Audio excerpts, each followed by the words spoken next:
வணக்கம் நண்பர்களே. நம்மில் பல பேருக்கு நோ சொல்ல முடியாதது ஒரு பெரிய மென்டல் ஸ்ட்ரகிளாக இருக்குது. நம்ம நோ சொல்ல வேண்டிய இடத்திலும் நம்ம வாயிலிருந்து எஸ் தான் வருது. இதுக்கு காரணம் என்ன? நம்மளோட ஃபேமிலி, ஃப்ரெண்ட்ஸ், ஆஃபீஸ்னு எல்லா இடங்களிலும் நாம் நோ சொன்னால் எங்கே நம்மளை தவறாக நினச்சிடுவாங்களோ, இல்லை நம்மளை கெட்டவங்கன்னு ப்ரொஜெக்ட் பண்ணிடுவாங்களோ, இல்லை அங்கே ஏதாவது எமோஷ்னல் ட்ராமாஸ் நடந்துருமான்னு நாம் பயப்படுறது தான்.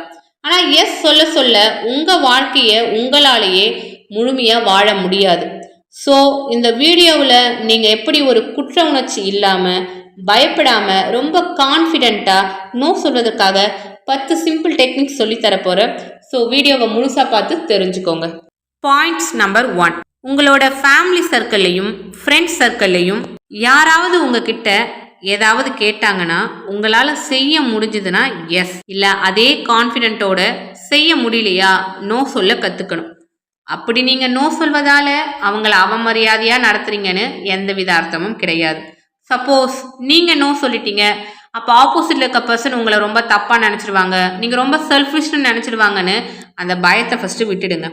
ஆக்சுவலி நோவோட மீனிங்ஸ் என்னன்னு தெரியுமா உங்களுக்கு? Respecting your times, energy and boundaries. நீங்கள் உங்களையும் உங்களுடைய நேரத்தையும் ஆற்றலையும் பாதுகாப்பது தான். அதில் எந்த விதமான தவறும் கிடையாது. எப்படி உங்களால் ஒரு விஷயத்தை செய்ய முடியும் போது எஸ்ன்னு சொல்கிறீங்களோ, அதே மாதிரி ஒரு விஷயத்தில் உங்களுக்கு விருப்பம் இல்லை, இல்லை அதை செய்ய முடியவில்லை என்றால் நோ சொல்வதற்கான முழு உரிமையும் உங்களுக்கு இருக்குது என்பதை மறக்காதீங்க. பாயிண்ட் நம்பர் 2, இனி யோசிக்காமல் எஸ் சொல்லாதீங்க.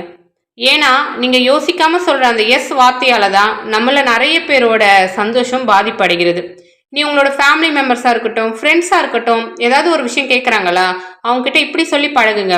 எனக்கு கொஞ்சம் டைம் கொடுங்கப்பா, நான் பார்த்து சொல்கிறேன். Let me check, I will get back to யூன்னு சொல்லுங்கள். அந்த கால அவகாசம் உங்களுக்கு அந்த விஷயத்தின் மீது சரியான கிளாரிட்டி கொடுக்கும். பின்னாடி அந்த விஷயத்தை செய்யலாமா வேணாமான்னு உங்களுக்கு தெளிவு பிறக்கும்.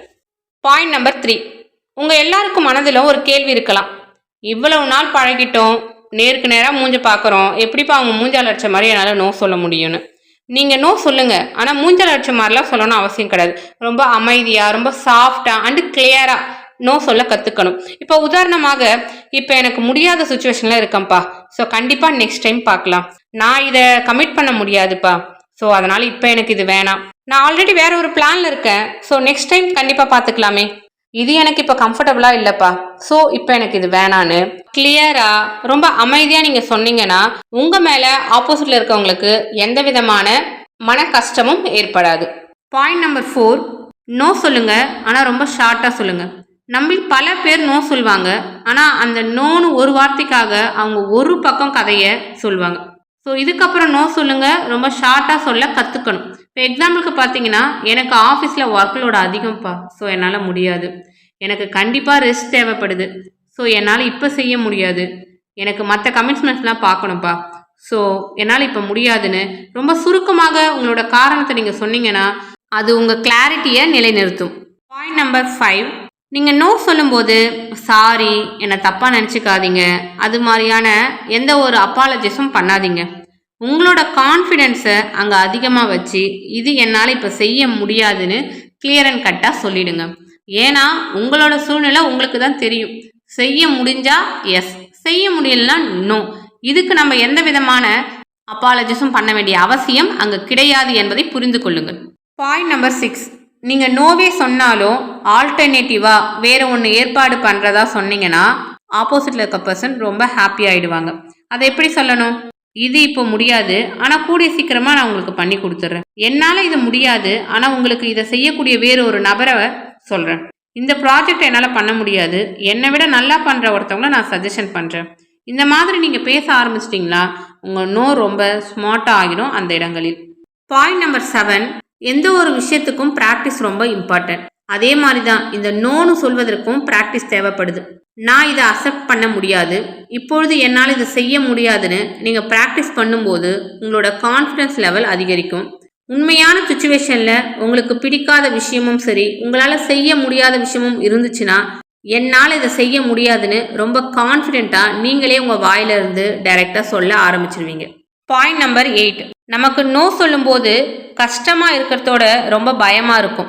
ஏன்னா நம்ம நோ சொல்கிறத கேட்டு ஆப்போசிட்டில் இருக்கிறவங்க எப்படி ரியாக்ஷன் பண்ண போகிறாங்கன்னு சொல்லிட்டு ஒருவேளை நீங்கள் நோ சொல்வதால் அவங்க கோபப்பட்டாலோ அழுதாலோ இல்லை உங்களை பற்றி தப்பாக நினச்சாலோ உங்களை விட்டு விலகி போனாலும் கவலைப்படாதீங்க. இதை மட்டும் புரிஞ்சுக்கோங்க. உண்மையான உறவு உங்களுடைய உணர்ச்சிகளுக்கு மதிப்பு கொடுப்பாங்க.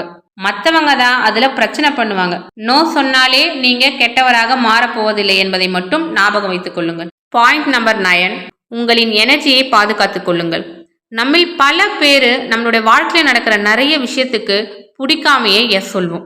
அப்படி நீங்கள் எஸ் சொல்லியே உங்களுடைய டைம் வேஸ்ட்டாக போகுது, உங்களுடைய மென்டல் எனர்ஜி ட்ரைன் ஆகுது, உங்களுடைய ஸ்ட்ரெஸ் அதிகமாகுது.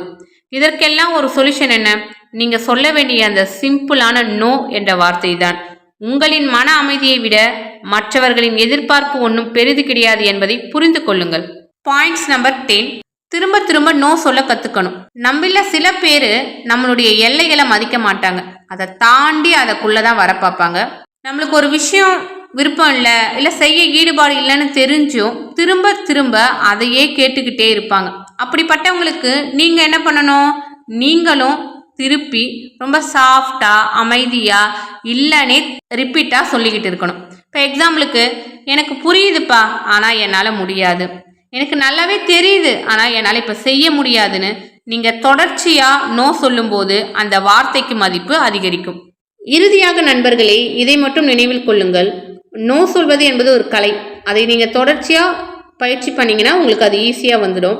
இனி யாராவது உங்களை ஏதாவது ஒரு விஷயத்துக்கு ரொம்ப ஃபோர்ஸ் பண்ணாங்கன்னா பயப்படாமல், குற்ற உணர்ச்சி இல்லாமல் ரொம்ப அமைதியாக சிம்பிளாக நோ சொல்லிட்டு போயிடுங்க. உங்களோட வாழ்க்கை உங்களோட முடிவு. நோ சொல்வது குற்றமாகி விடாது, அது ஒரு சுதந்திரம் என்பதை புரிந்து கொண்டு இந்த வீடியோக்கு ஒரு லைக் போடுங்க. உங்களோட கமெண்ட்ஸை மறக்காமல் பதிவு பண்ணுங்கள். நம்மளோட சேனலை சப்ஸ்கிரைப் பண்ணுங்கள். உங்களை மாதிரி நிறைய நண்பர்கள் நோ சொல்வதற்கு கஷ்டப்படுறாங்களா, அவங்களுக்கு இந்த வீடியோவை ஷேர் பண்ணுங்கள். Thank you friends.